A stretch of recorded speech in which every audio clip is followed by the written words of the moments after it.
That is some good stuff. There is nothing like starting a day off with a little dandelion tea.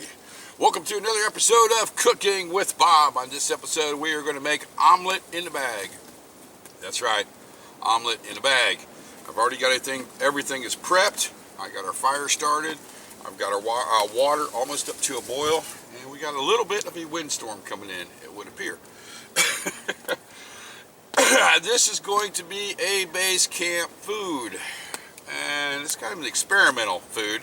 I used to make this back when I was in Boy Scouts, so it's kind of fun to do. I don't recommend doing this on the trail. It's just too messy. Okay, so omelet in a bag originally was made by the scouting troop in Ziploc bags. They use these right here, okay? Nobody got sick from it. I'm feeling fine. Oh, sorry about that. I'm feeling fine from eating them from a bag, but as we are more health conscious these days, you don't want to use the Ziploc bag because at high temperatures it does melt and release toxins such as BPA. So we're going to use these Reynolds oven bags, which you cook a turkey in. These things are freaking huge. They are BPA free, so you should not have any problems with them. And of course, you can find them at Wally World for about $2 and a little bit under. It's not a big deal. And we've already cut ours down to a size that we can manage. And I bought some of these clips with me here to make it even smaller, because obviously we're not going to fit. Oh yeah, that's a little too much oil. Hang on. We need to pull some of this wood off here. Yeah, that got a little out of control, a little too quick. We don't want to roar and bubble. Okay, anyway, where were we? So I've already done my prep work. In here, we have 4 eggs.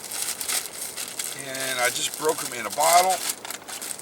And Jessica showed me a neat little trick how to get them in here. And we're just going to shake those up real quick. And yes, I've got duct tape on the end. Why? Because I do not want this thing to come open in my pack. So, we're going to quit saying so throughout this video. I've noticed I've been using that word a lot lately, and it annoys the heck out of me. We're going to pour our egg into the bag. And try not to make a mess in the process. Alright, let that dribble. Next thing we're going to do to our omelet here is I've got cheese and these little bacon bits, and I pre-mixed this at home, and we're going with sharp cheddar. I like it. Let's dump that in there. And here comes the sound of freedom, friends. Okay, we'll keep going. And we cannot forget a tomato. Rest in peace, Strobo. I think we're done with this right here. We've got a nice little trash pile started. Okay. Keep an eye on that so it doesn't escape. Stay put. We're going to cut our tomato up here. I think this blade is clean. Yeah, it's clean.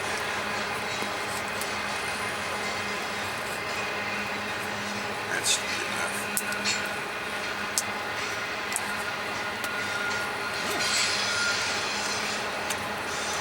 That's some good tomato. We're going to save that little guy. This bag up. No use in wasting food. Man, these are really good with a little salt and pepper sprinkled on them. Let's chop this little guy up a little bit smaller pieces.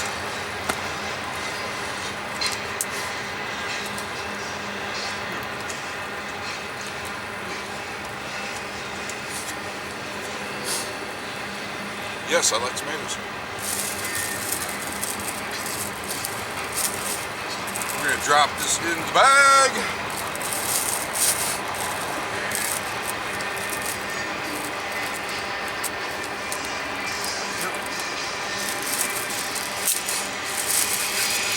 Shake everything up. Now this is going to be kind of a tricky part right here. make too much of a mess. First, we're going to fold the bag over a little bit more until we think we got it to a size that'll actually fit inside the pot. That looks pretty good right there. And again, I think that'll work. We're going to put our first clip on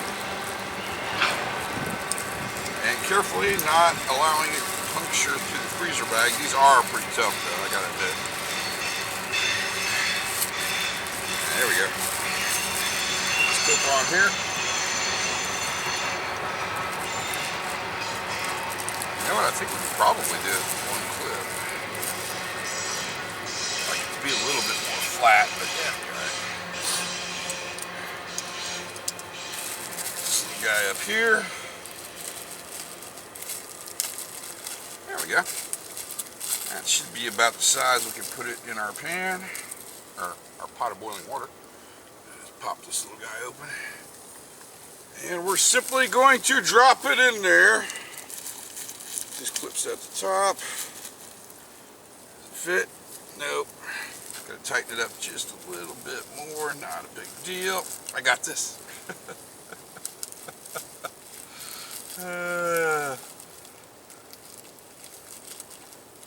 I would say it fits now. Yeah, oh, there we go. Alright, let's drop it in there. Make sure the bag doesn't really touch the sides. Oh, yeah. I'm going to pull this handle off there. Okay, there we go.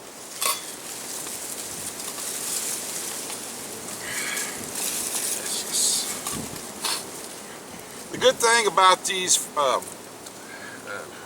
where was I going with this? Oh boy. Okay, anyway. The good thing about these oven bags, they can take a higher temperature. From my understanding is they can do 350 to 400 degrees, which is awesome. Unless you got the end out here sticking off the side of the lid.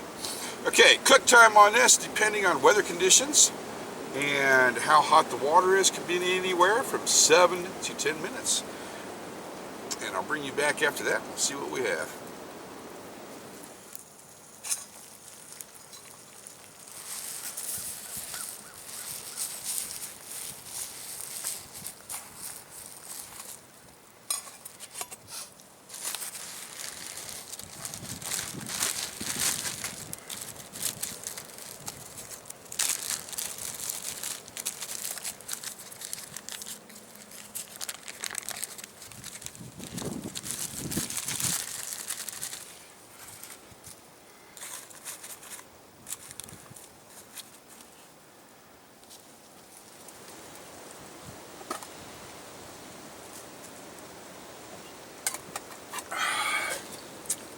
It's been probably 10 to 11 minutes. Kind of got sidetracked. Surprisingly, it happens more than you think. We started melting some butter down. You'll see what that is for here in a minute. We'll see how it's going inside here.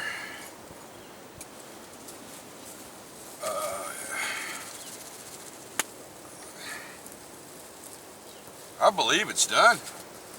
And it's hotter than heck. We're going to need a bowl. We got our nice aluminum foil bowl here. And we're going to need a glove to get this out. So, yeah, this will work.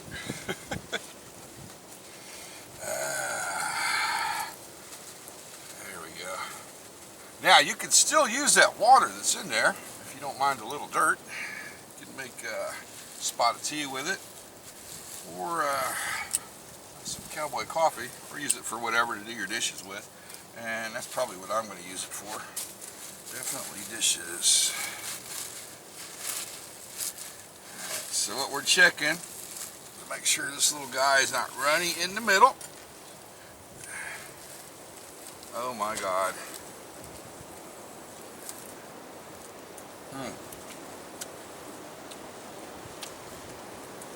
No, it is not. Alright, we're going to put it in our little plate here. Oh, look at that. Oh my, that that looks good. Come back here, butter. It would appear we got hit by a rogue gust of wind. Where are we? Oh my.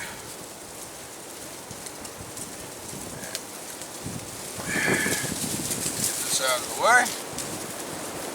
Would you look at that? Isn't that awesome?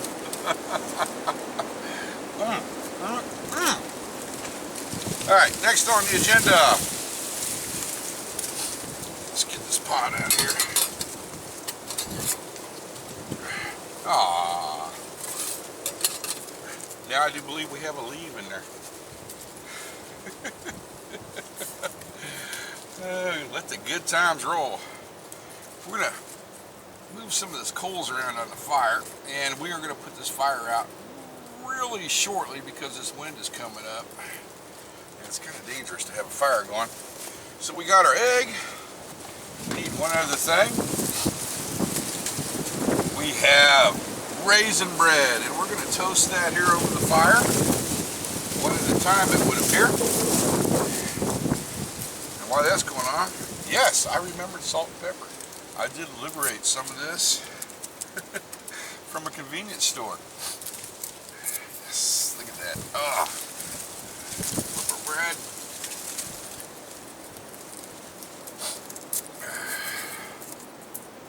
Oh my, look at that, friends. That looks so good. Ah. And do we have any butter left after the incident? Yes, we do. Oh my. And do we have any dandelion tea left? Just a little bit. There we go. Look at that. I mean, would you look at that? That is a meal fit for a king. But now, for the most important part of all, the taste test. And we're looking to make sure there's no runniness on the inside. And we're going to pull that little guy apart.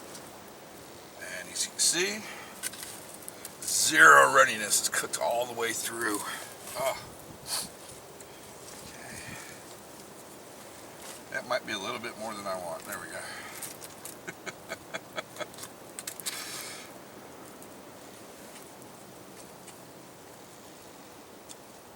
That is good. Needs more pepper. Hang on.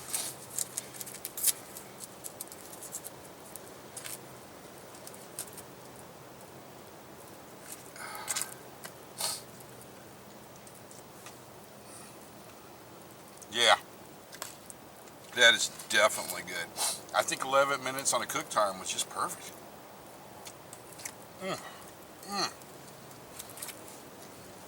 Now for our raisin bread.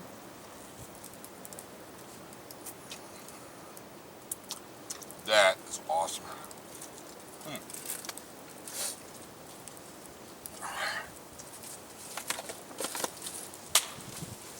Well, there you have it, friends. That's been another episode of Cooking with Bob. We made omelet in a bag. We used the Reynolds bag because they are BPA free instead of the Ziploc bags. And we made a little bit of cinnamon bread or cinnamon toast with the butter on it. And man, this meal is really good, and I recommend giving it a try if you get a chance. Now once again, this is not going to be a backpacking food. This is going to be more something at base camp with the family, and I think the kids will really love this and enjoy it. Cook time was right around from between 7 and we did 11 minutes today, and I think it came out perfect. I pre-prepped everything. As you can tell, I'm very hungry. Is that obvious? That's a little too much butter, but that's okay. I'm not going to worry about it. There we go. Everything was prepped. Once again, do not forget to pack your trash out. I made one hell of a mess over there, and I'm going to take it out with me. If you would please remember to do that. And very, very important, be safe with your fire on a windy day. As soon as I shut the cameras off, I am putting that thing out because now it would appear there's a front moving in and there's quite a bit of wind, which is not good. That does it for me. Comments are always welcome. Heads up, it does take me a little time to answer them due to my work situation. And like always, friends, thanks for watching.